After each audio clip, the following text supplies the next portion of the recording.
இன்னைக்கு நம்ம என்ன செய்ய போறோம்னா கொள்ளு பருப்பு கடையில தான் செய்ய போறோம். அதுக்கு தேவையான பொருள் எடுத்து வச்சிருக்கோம். இங்க பாருங்க, நைட்டே நான் கொள்ளு பருப்பு வந்து ஊற வச்சு எடுத்து வச்சுட்டேன். சின்ன வெங்காயம், பூண்டு, பச்சை மிளகாய், கருவேப்பிலை, தக்காளி இதெல்லாம் எடுத்து வச்சிருக்கோம். இப்ப இதை எப்படி செய்யலாம்னு சொல்லிட்டு நம்ம பார்க்கலாம் வாங்க. இப்ப பாருங்க, குக்கர் எடுத்து வச்சாச்சு. இதுல வந்து நம்ம ஊற வச்ச கொள்ளு பருப்பு எல்லாத்தையும் சேர்த்துக்கலாம். இப்ப ஊற வச்ச கொள்ளு பருப்பு இதுல சேர்த்துட்டோம். அதுல 4 பல்லு பூண்டு சேர்த்துக்கலாம். சின்ன வெங்காயம், உரிச்சு வச்ச சின்ன வெங்காயம், பச்சை மிளகாய், கருவேப்பிலை, இதோட நறுக்கி வச்ச தக்காளி பழம் சேர்த்துக்கலாம். இப்ப இதோட வந்து மஞ்சத்தூள் சேர்த்துக்கலாம். நான் வந்து 1/4 கிலோ பருப்பு ஊற வச்சு எடுத்து வச்சிருக்கேன். அதுக்கு வந்து 100 சின்ன வெங்காயம், 2 தக்காளி பழம் நான் இப்ப இதோட சேர்த்திருக்கேன். இன்னும் ஒரு தக்காளி பழம் வந்து நம்ம தாளிச்சு கொட்டிக்கலாம். அதுக்கு நான் தனியா எடுத்து வச்சிருக்கேன். இப்ப இதோட வந்து கொஞ்சம் சோம்பு சேர்த்துக்கலாம். கொஞ்சம் தனி மிளகாத்தூள்.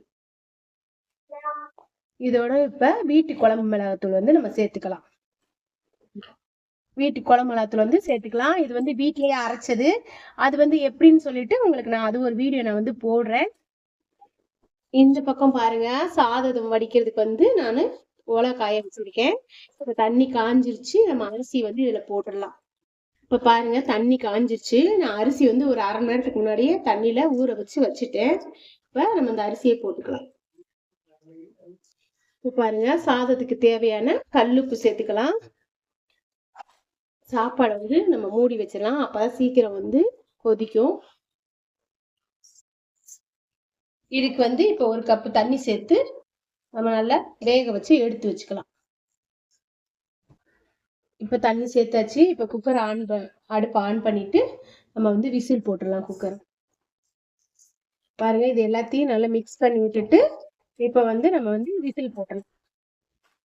இப்ப பாருங்க, குக்கர் மூடி போட்டாச்சு. விசில் போட்டு 3 விசில் வரவும் நம்ம எப்படி வந்திருக்குன்னு பார்க்கலாம். பாருங்க, கொள்ளு பருப்பு கடையல் சுடுசாதம், அதுக்கு வந்து முட்டைக்கோஸ் பொரியல் வந்து நம்ம பண்ணிக்கலாம். இப்ப இதை வந்து நம்ம பொடுசா வந்து கட் பண்ணிட்டு வந்துடலாம். பாருங்க, முட்டைக்கோஸ் வந்து இந்த மாதிரி பொடுசா கட் பண்ணிக்கலாம். பாருங்க, சோறு வந்து கொதிச்சிருச்சு. சொல்லவா?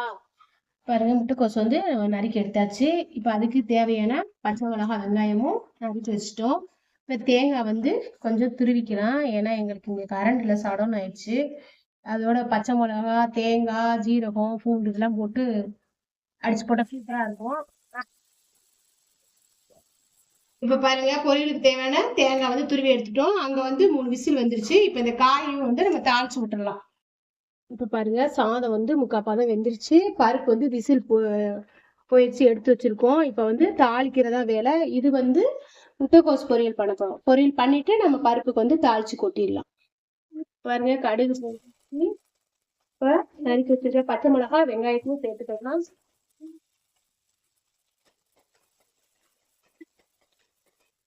இப்ப பாருங்க, வெங்காயம் பச்சை மிளகாய் வதங்கிடுச்சு. இப்ப அரைச்சி வச்சுட்டு முட்டைக்கோஸை வந்து இதோட நம்ம வந்து சேர்த்துக்கலாம். இப்ப பாருங்க, இந்த முட்டைக்கோஸ் வந்து அந்த தண்ணியிலேயே வந்து வெந்துரும், வேகட்டும். அதுக்கப்புறம் தேங்காய் பூ தூவி இறக்கணும்னா பொரியல் ரெடி ஆயிரும். அப்புறம் நம்ம இந்த குழம்பு வந்து தாளிச்சு கொட்டிடலாம்.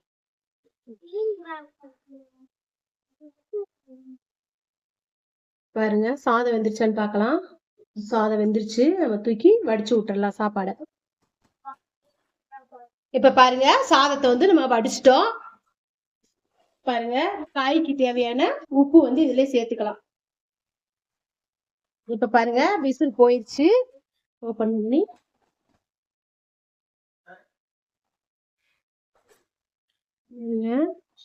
பருப்பெல்லாம் நல்லா வெந்திருக்குது. இதை நம்ம வந்து நல்ல ஒரு கடைஞ்சிக்கலாம். கடைஞ்சிட்டு தாளிச்சு விட்டுறலாம். உப்பு சேர்த்துக்கலாம் இதுல இப்ப கொஞ்சம். இப்ப இதுக்கு தேவையான கல்லுப்பு நான் சேர்த்திருக்கேன். இப்ப நம்ம வந்து இதை நல்லா கடைஞ்சி எடுத்துட்டு வந்துடலாம்.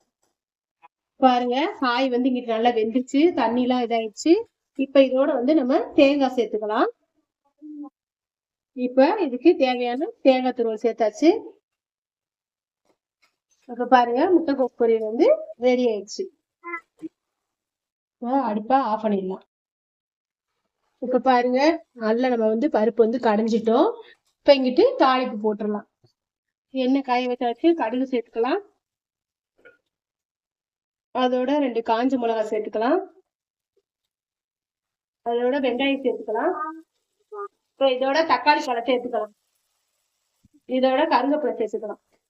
இது ரொம்ப வதங்கணும்னு இல்ல, லைட்டா வதங்கினாலே போதும். இப்ப கடைஞ்ச பருப்பு இதோட சேர்த்துக்கலாம். இப்ப பாருங்க, இப்ப வந்து நம்ம உப்பு வந்து சரியா இருக்கான்னு சொல்லி செக் பண்ணிக்கலாம். பத்தலைன்னா கொஞ்சம் போட்டுக்கலாம். நான் கொஞ்சம் கம்மியா தான் போட்டிருக்கேன், அதனால கொஞ்சம் நான் உப்பு சேர்த்துக்கிறேன். இப்ப பாருங்க, இது ரொம்ப கொதிக்கணும்னு அவசியம் இல்ல, லைட்டா கொதிச்சா போதும். இந்த கொள்ளு பருப்பு வந்து சளிக்கு ரொம்ப நல்லது. எங்க ஊர் கிளைமேட் பாருங்க, வெயிலே இல்ல, ரொம்ப ஜில்லுன்னு இருக்குது. பாருங்க, எங்க ஊர் கிளைமேட் பாருங்க, ரொம்ப ஜில்லுன்னு இருக்கு, வெயிலே இல்லைங்க. அதனால எல்லாருக்கும் ஒரே சளி. அதான் இன்னைக்கு வந்து கொள்ளு பருப்பு கடையில் வச்சிருக்கேன். நீங்களும் இது மாதிரி செஞ்சு சாப்பிட்டு பாருங்க.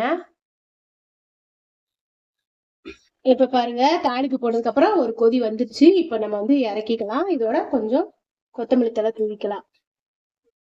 இப்ப அடுப்பை ஆஃப் பண்ணிடலாம். இப்ப பாருங்க, சாப்பாடு எல்லாம் ரெடி ஆயிடுச்சு. இன்னைக்கு எங்க வீட்டு ஸ்பெஷல் சுட சுட சாதம், கொள்ளு பருப்பு கடையல், முட்டைக்கோஸ் பொரியல். இந்த வீடியோ பிடிச்சிருந்தா லைக் பண்ணுங்க, சப்ஸ்கிரைப் பண்ணுங்க. பாய்.